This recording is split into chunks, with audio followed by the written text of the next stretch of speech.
जयपुर से खबर आ रही है। मंत्री किरोड़ीलाल मीणा से बीएपी के विधायकों ने मुलाकात की है। जयपुर आवास पर तीनों विधायकों की मुलाकात हुई। आदिवासी इलाकों की अलग अलग समस्याओं को लेकर चर्चा की गई। तो किरोड़ीलाल मीणा के साथ बातचीत करने के लिए पहुंचे बीएपी के तमाम विधायक।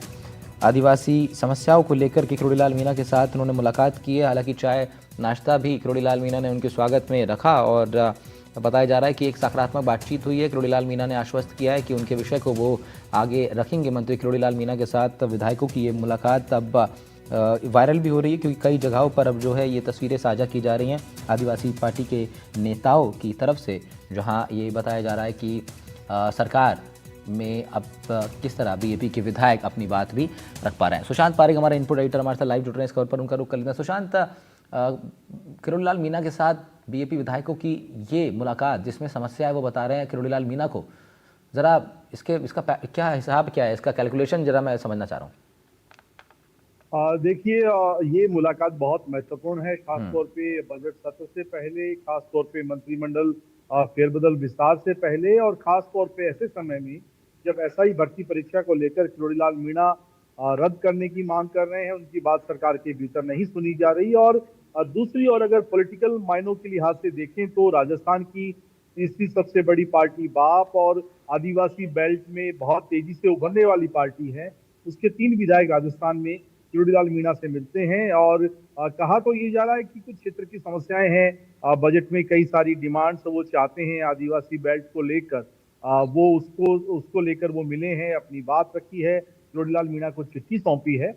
लेकिन बंद कमरे में बहुत सारी बातचीत ऐसे समय में होती हैं। और अक्सर हम जब बात करते हैं राजस्थान में कि सियासी समीकरण और निर्दलीय विधायक हो या बाप पार्टी से जुड़े विधायक हो, वो अगर इस तरीके से अपना झुकाव जाहिर कर रहे हैं किरोड़ीलाल मीणा के प्रति, तो इसके कई मायने, कई जो हैं संकेत भी हैं। एक संकेत ये भी है कि सरकार के प्रति सॉफ्ट कॉर्नर और वो वाया किरोड़ीलाल मीणा के जरिए सरकार से जुड़ना चाहते हैं। और दूसरा ये कि एक रूटीन कई बार ये भी होता है राहुल की, उस बेल्ट में बहुत सारे ऐसे आदिवासियों से जुड़े हुए काम जो शायद किरोड़ीलाल मीणा के जरिए हो सकते हो। किरोड़ीलाल मीणा सदन के भीतर सरकार से आग्रह कर सकते हैं, सरकार से डिमांड कर सकते हैं और आदिवासियों के हित के लिए सरकार की बहुत सारी योजनाओं का लाभ मिल सकता है। तो कई तरह के हैं, लेकिन मुलाकात अपने आप में बहुत महत्वपूर्ण भी है और बहुत दिलचस्पी और सियासी हलकों में इस मुलाकात की चर्चा। साथ ही साथ सुशांत, क्योंकि सीएम भी एक्शन मोड में लगातार दिखाई दे रहे हैं, उनका दिल्ली दौरे, अब कल भी उनका दौरा है, बीते दिनों भी वो दिल्ली में थे। इधर किरोड़ीलाल मीणा, मतलब सीएम की नज़र भी क्या इन अपने तमाम अलग दौरों के साथ साथ इस पर भी है कि प्रदेश के अंदर जो पार्टी के बड़े नेता हैं उनकी मुलाकात, उनकी चर्चा किन किन विषयों पर कहाँ कहाँ हो रही है? और बिल्कुल निश्चित रूप से सीएम के पास पूरा ब्रीफ रहता है और सरकार के मंत्री तो हैं ही।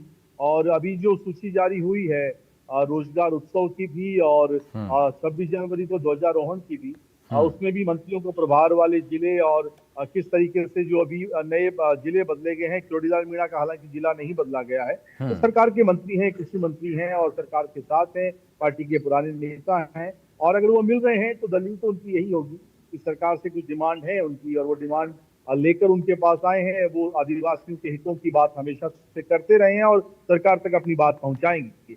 लेकिन सियासी हलकों में चर्चाएं हैं तो लाजमी है कि वो चर्चा मुख्यमंत्री तक भी पहुंची है और वो अपने तरीके से इसका आकलन करते हैं।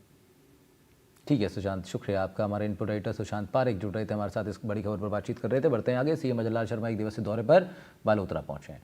सीएम ने यहां रिफाइनरी परियोजनाओं का निरीक्षण किया, अधिकारियों के साथ विकास कार्यों को लेकर बैठक की। बालोतरा पहुंचने पर स्थानीय कार्यकर्ताओं ने उनका स्वागत किया, इसमें कई मंत्री भी शामिल रहे, विधायक स्थानीय वहाँ वो भी पहुंचे उनके स्वागत के लिए। मुख्यमंत्री भजनलाल शर्मा पचपदरा रिफाइनरी पहुंचने के बाद सबसे पहले उन्होंने पौधारोपण किया, रिफाइनरी के अलग अलग हिस्सों का दौरा किया है। पचपदरा रिफाइनरी राज्य की एक महत्वपूर्ण परियोजना है। ऊर्जा और औद्योगिक क्षेत्र में नए आयाम स्थापित करने से इसको जोड़ करके देखा जा रहा है। सीएम का ये दौरा परियोजनाओं की प्रगति, आगामी योजनाओं के लिए काफ़ी अहम इसको माना जा रहा है। दौरे से उम्मीद है कि रिफाइनरी के विकास कार्यों को और भी गति मिल पाएगी।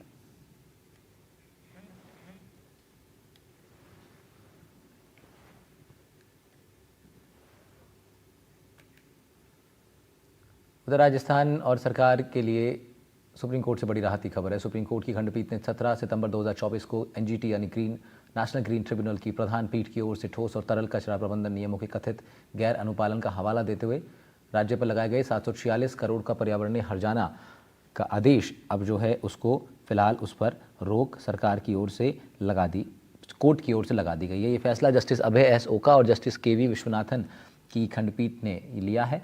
राज्य की ओर से अतिरिक्त महाधिवक्ता शिवमंगल शर्मा ने जानकारी दी कि एनजीटी ने न केवल 113 करोड़ का भुगतान 1 महीने के भीतर करने का आदेश दिया था, बल्कि मुख्य सचिव और शहरी विकास के प्रधान सचिव और अतिरिक्त मुख्य सचिव के खिलाफ अभियोजन के कारण बताओ नोटिस भी उन्होंने जारी कर दिया था। इस फैसले ने राज्य सरकार में व्यापक चिंता पैदा करती थी। पर्यावरणीय नियमों का पालन सुनिश्चित करने के लिए गंभीरता से अब सरकार इस पर काम कर रही है, उन्होंने जानकारी दी है। साथ ही जानकारी ये भी आई कि एनजीटी ने पूर्ण अनुपालन में देरी और खामियों का आरोप भी लगाया था।